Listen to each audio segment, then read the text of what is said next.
Are you a business owner stuck in fear, doubt, and worry about what the marketplace will look like in the future? Then this show is for you. Strap on your seatbelt and get ready to disrupt and innovate. Here's your host, Lisa Levy. Today, we're cutting through the noise on business growth because if you're struggling to generate more revenue, the answer may not be more marketing, more software, or more leads. It may be the invisible leaks inside your sales process. After this conversation, you'll walk away with a practical framework for finding those leaks, improving conversions, and creating a customer journey that actually drives growth.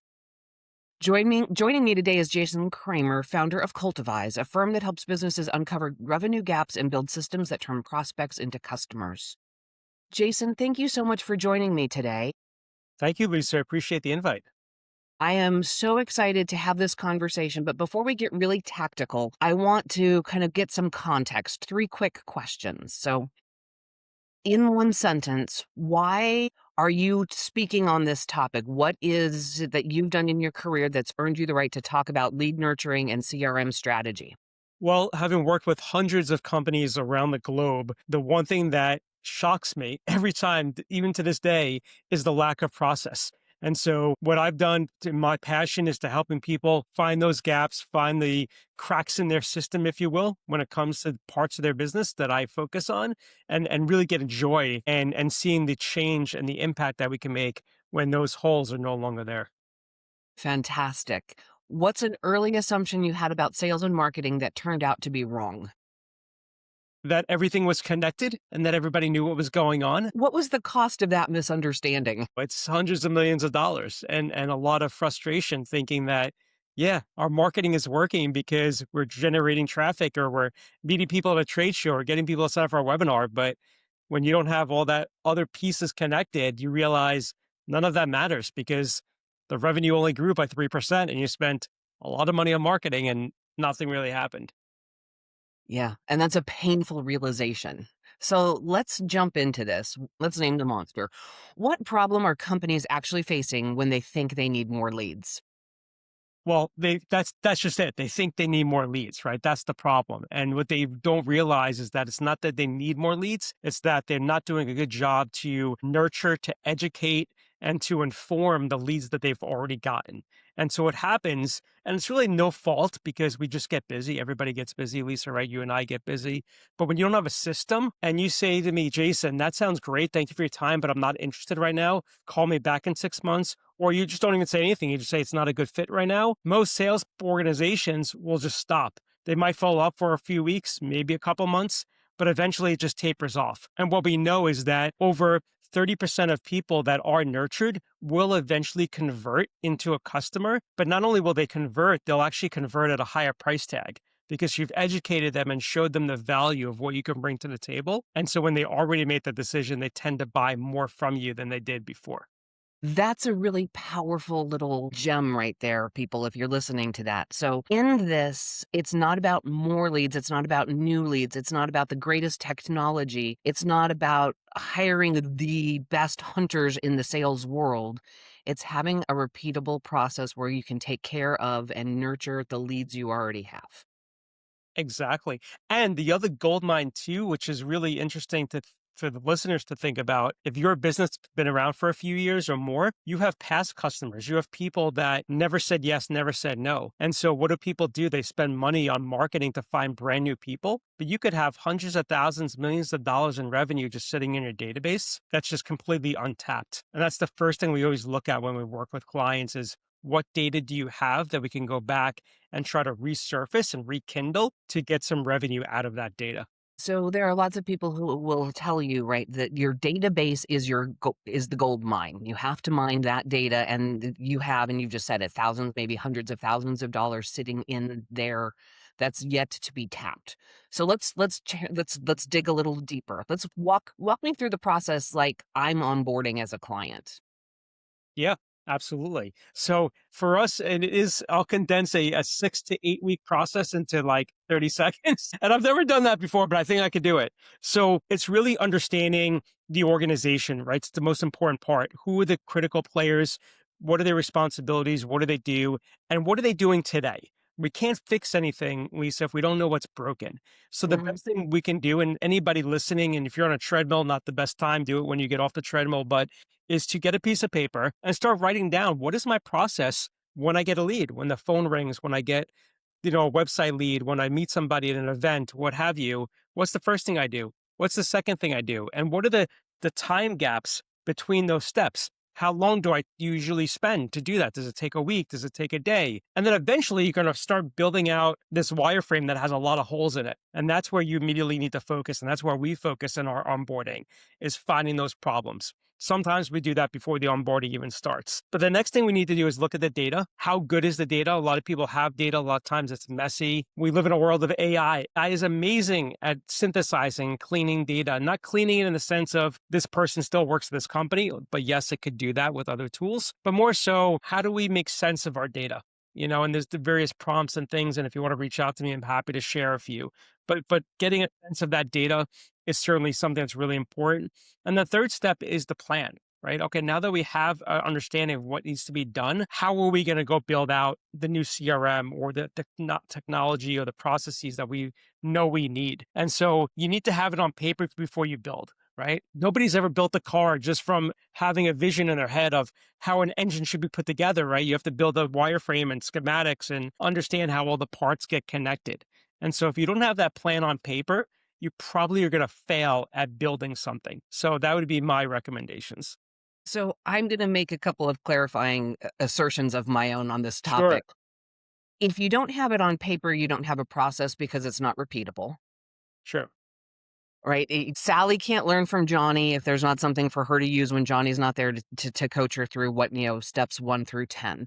So processes require documentation. It's just that simple. And I'm sorry, that's just who I am and how I show up. And Jason, I love that you start with the idea that process is everything. In that conversation, you didn't actually talk about the technology at all, right? It's about getting an understanding, step 1 through A through Z, understanding who does what time required between each step is worthwhile, and what time between each step is wasted, so that you can fine tune that so you can be more efficient and more effective.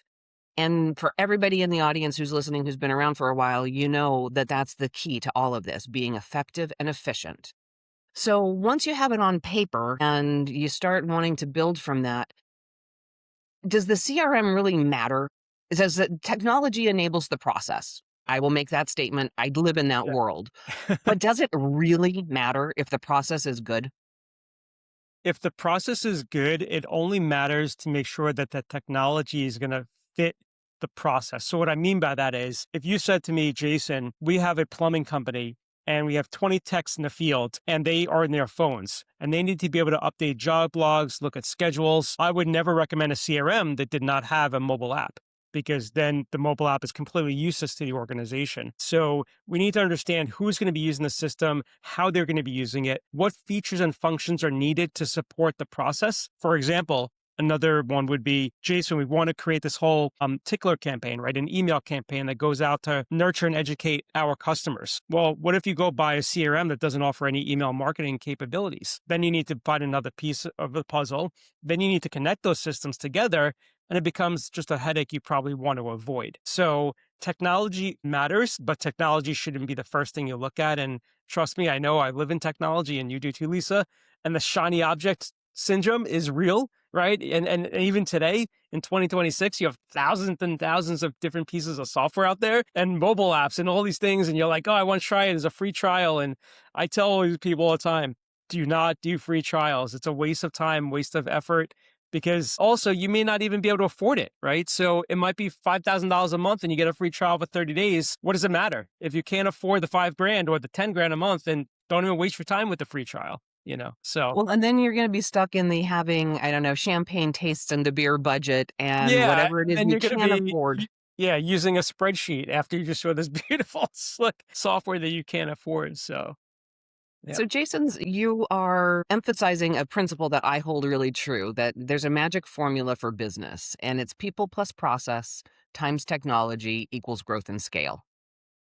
The people and the process have to be right. Technology enables that. And if that technology is not fit for use, meaning it does not support and enable your process, it's the wrong technology. And no matter how cool it is, it's not going to make your business better. I would agree with that. The other thing to add is Good. accountability. You could have all those things. You could have the best technology or I should say the best, but you'll have the right technology for your business. The process is there, the people are there. But if nobody's keeping everything accountable and nobody's checking on it ongoingly, right? So CRM is not, we build it in 3 months, we're done, we walk away and it's running. We have to continually monitor that every 30 days. At least we do it for our clients. Is everything still working the way it should be working? Are we getting the results we want? Things change, business changes, industry changes, products change. There's a world of change out there. And so a CRM is a living, ongoing, breathing thing that constantly needs to be looked at and evaluated. And that's where the biggest fall, honestly, is, Lisa. People get excited about this new process, this new tool. You check back 6 months later, a year later, 5% of the people are still using it because nobody's monitoring it and keeping them accountable.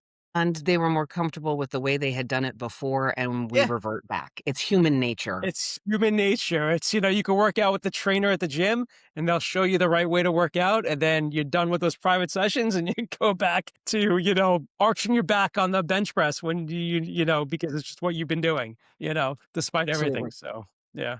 So let's bring this into this. Let's make some of this real. I want to talk about the part that people will often skip and glaze over. Let's talk about a time when something didn't go right. Tell me about an interaction you had with a client where the process, everything you built, you were on the right path, and yet it still didn't quite work.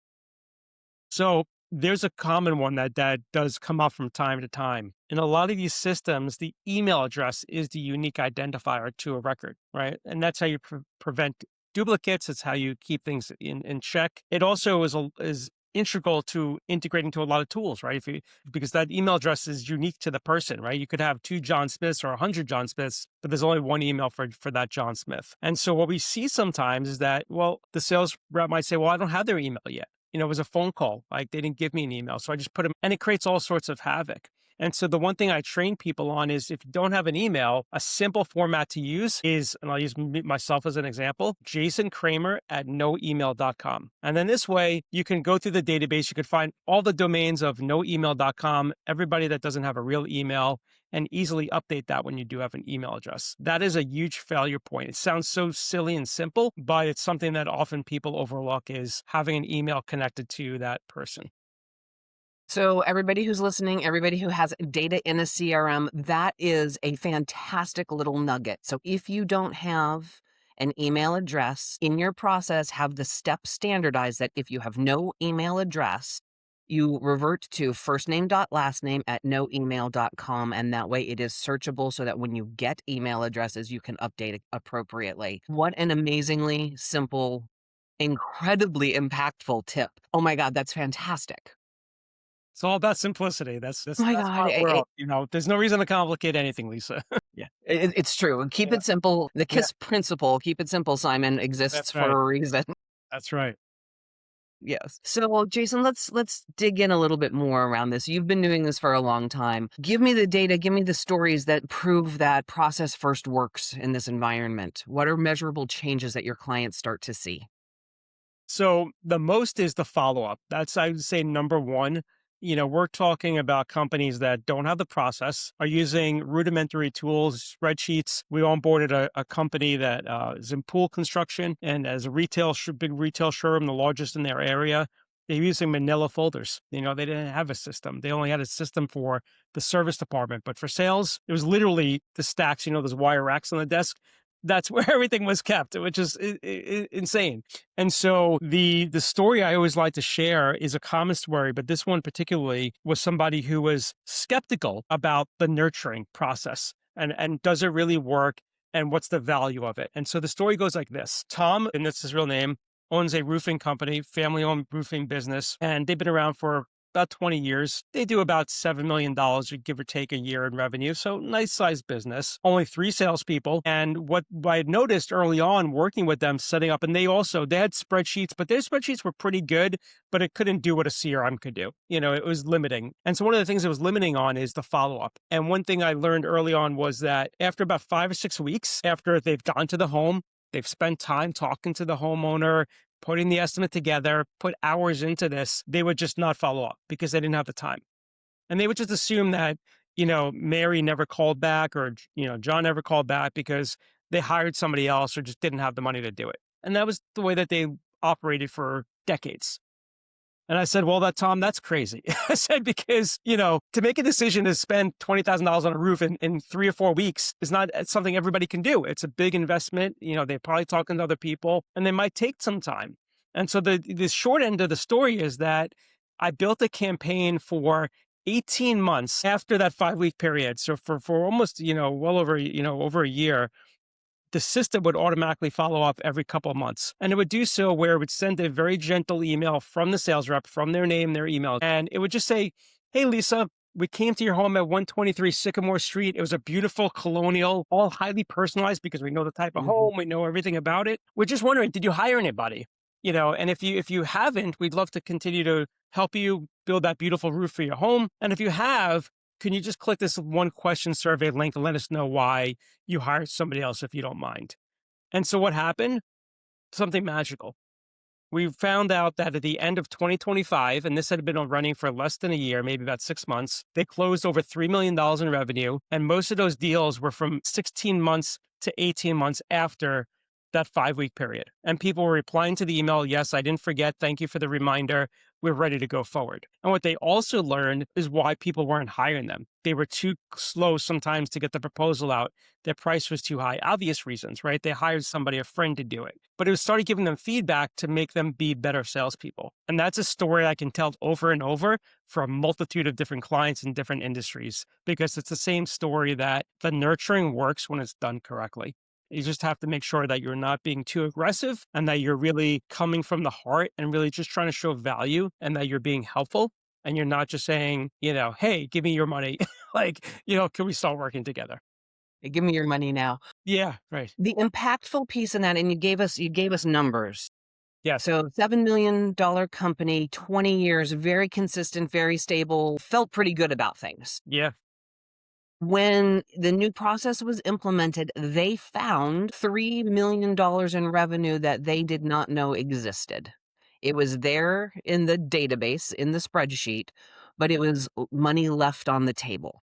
And money that would have been completely just lost. Not even obtainable without that system. Yeah. And that is a huge shift. That is business revenue growth.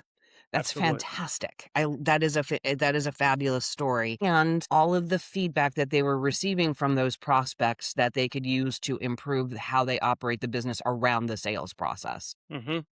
Absolutely fantastic. Let's dig into a couple of things and look at it from the other direction. So let's talk about what the hidden costs might be when somebody comes into refining process, potentially bringing in new technology. What are some of the things you help people understand and prepare for? So one of the biggest things is about the admin time of a salesperson. So what I've kind of came to the realization, if let's say a salesperson was making $150K a year and, they spent about 20% of their time on just admin work, that could be completely eliminated, that the CRM could handle, that could automate, could do all the things it needs to do for them. I mean, that's almost $30,000 in revenue a year you're spending on a salesperson to do admin work and not to be selling. And when you multiply that by a team of 10, a team of 20, you're spending a lot of money for people not to do what you hire them to do, right? Which makes zero sense. And so now you magnify that to other areas of your business besides just the sales team, your onboarding team, right? Your customer service department. And you think about all the people where all their job, and I'll use this is a personal story. When I first graduated from college, I was a graphic designer. So I worked in the advertising industry and I did that for 20 years before starting this. Let's jump into a little bit of a lightning round. I'm going to ask a couple of questions, and these are just designed for some how you're thinking sort of moments and what these add impacts without having to go into great elaboration. So if you had one metric that you think sales organizations should track, what's the most important metric? I would say the quality of leads from an MQL, marketing qualified lead, to a sales qualified lead. Absolutely fantastic. What CRM feature do most businesses overvalue? Overvalue in a negative way or a positive way? However you want to take that one. Okay. I would say that the CRM feature that most people undervalue because they don't know how to set it up correctly is something called lead scoring, which identifies the people that are what I would call a hot lead or a warm lead in your database. What's a tool or a process you would ban tomorrow? I like that one. Tool or process I'd ban tomorrow. Okay.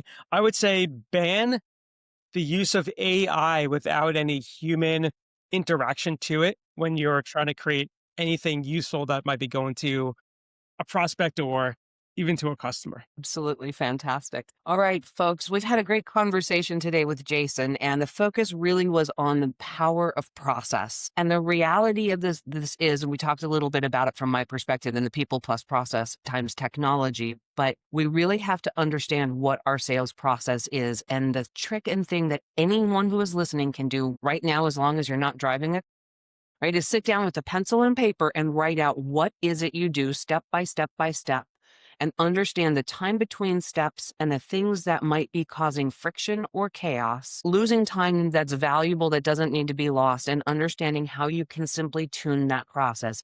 Any one of us can do that exercise right now. In the conversation today, Jason shared with us and showed that growth problems are most often process problems. We don't need more leads. We need to close the leads we already have. And documenting and understanding that journey and that sales process and the customer side of it reveals the potential for hidden revenue leaks, where one company he described found $3 million that they would have left on the table if they had not started a new process. And we also know that technology amplifies process.